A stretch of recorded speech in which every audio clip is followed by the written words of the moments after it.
En los últimos años, como ustedes recordarán, las noticias sobre los indígenas han ocupado inusualmente espacios considerables en la prensa.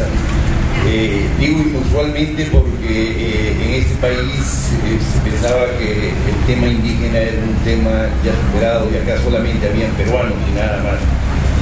Por supuesto que los indígenas son peruanos, pero además son indígenas con identidades, con culturas, con herencias culturales específicas y formas de ponerlas en práctica. La tendencia del gobierno siempre es negar la realidad, negar las evidencias, como ha pasado además en muchos sitios. Recordemos Sicuani y otras situaciones en otras partes del país también.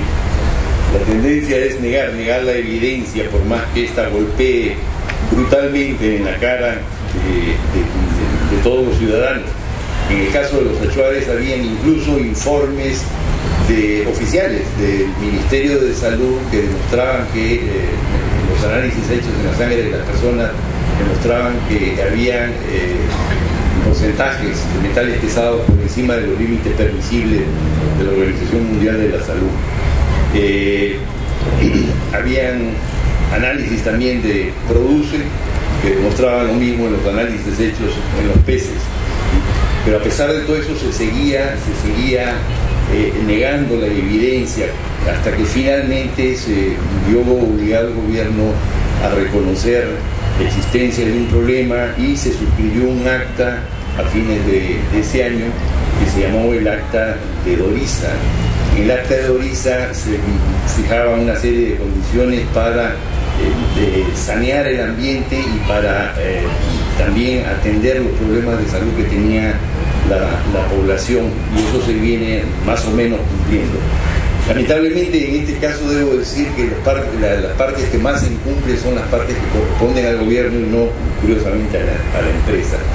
Pero desde el año pasado ustedes también recordarán que hubo una fantástica protesta encabezada básicamente por Aguajún, Bombizas y en el sur por Machiguengas, por el tema de dos decretos que trataban de favorecer, de propiciar la disolución de las comunidades. Este es un tema que está contemplado en la parte del Perú, en Mundo Indígena 2009, que además trata otros temas, como por ejemplo los decretos que desde el año pasado quedaron pendientes de solución y al no solucionarse fueron los que han motivado las protestas de este año, los levantamientos y los trágicos sucesos de Bagua de hace algunos meses atrás. Curiosamente,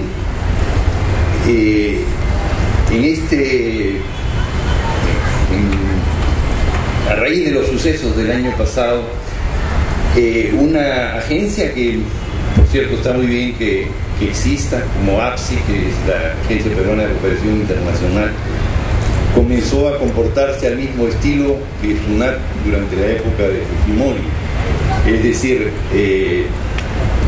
investigando y persiguiendo y siendo utilizado el aparato, un aparato del Estado, por tanto un aparato que en principio nos pertenece a todos los peruanos, como un aparato de presión, de coacción. Y AIDESEP, que fue quien avaló las luchas del año pasado y también de este año, además las federaciones que hicieron las protestas el año pasado, tanto como las de este año, son federaciones base de AIDESEP, fue sometida a intervención y a revisión que al final, por cierto, quedaron en nada, en el sentido que quedó absolutamente claro que los fondos estaban siendo manejados de manera correcta. Esta es otra información que está contemplado en el anuario. Un comentario para las quejas que plantearon una serie de ministros y ministras con relación a la derogatoria del decreto 1090, que era la nueva ley forestal, diciendo que si se derogaba la ley, los problemas de tala ilegal iban a continuar. Bueno, este mismo argumento se ha definido ya desde el año 75, que era la ley que estuvo vigente hasta el año 2000, la ley forestal que estuvo vigente hasta el 2000, y la verdad que la corrupción y la entrada ilegal no ha cesado, porque el problema no es legal, el problema es de administración de la ley, es de ineficiencia y de corrupción del aparato del Estado. Mientras eso no se cambie, evidentemente las cosas no van a cambiar de manera alguna. Quiero referirme a los últimos sucesos, aunque me escape un poco de lo que es el anuario, porque estos serán temas que serán tratados en el próximo año. Pero quiero también hacer una especie de breve balance de qué ha pasado en el Perú con los pueblos indígenas amazónicos, por lo menos desde los últimos 30, 35 años, ¿no? En 1974 se dio por primera vez una ley que reconocía los derechos de los pueblos indígenas amazónicos a sus tierras. Pero este intento comenzó muy rápidamente a ser desvirtuado. Un año después, es decir, en el 75, se sacó la ley forestal que declaraba los bosques como de propiedad pública, por tanto no podían darse en propiedad sino en cesión de uso. Y ahí comenzó a darse toda una distorsión. En el momento ahora actual en que se hacen las titulaciones de comunidades, solamente se da aquella parte que los burócratas consideran al ojo que son tierras de aptitud forestal, y no así las tierras de aptitud que son de aptitud agropecuaria, y no así las tierras de aptitud forestal. Entonces eso desvirtúa también las cifras que, por ejemplo, un ministro como el señor Braca ha manejado en los últimos tiempos, diciendo que habían 11 millones de hectáreas tituladas a favor de los indígenas. En realidad son más o menos la mitad, porque la otra mitad sigue siendo del Estado, porque están clasificadas como de aptitud forestal.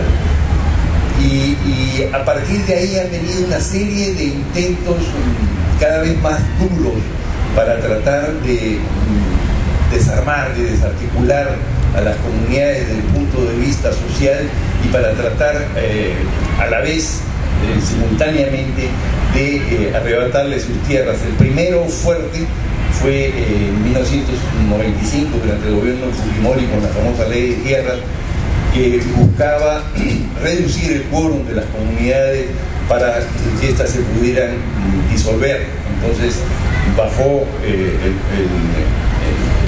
quórum me parece que a 2/3 partes de la comunidad. Eso mismo es retomado el año pasado por el actual gobierno, y trata de reducirlo a la mitad. Entonces eso está en la base de las protestas que han habido durante el último año. Quiero decirles además que las comunidades son autónomas, como lo declara la Constitución, para definir su modelo de organización. Por tanto, si ellas quieren disolverse, pueden disolverse con el porcentaje que ellas les dé la gana de fijar. Pero cuando hay un intento que viene desde el gobierno, la cosa huele mal, porque se sobreentiende que va a haber toda una presión en ese sentido para inducir a la disolución de las comunidades.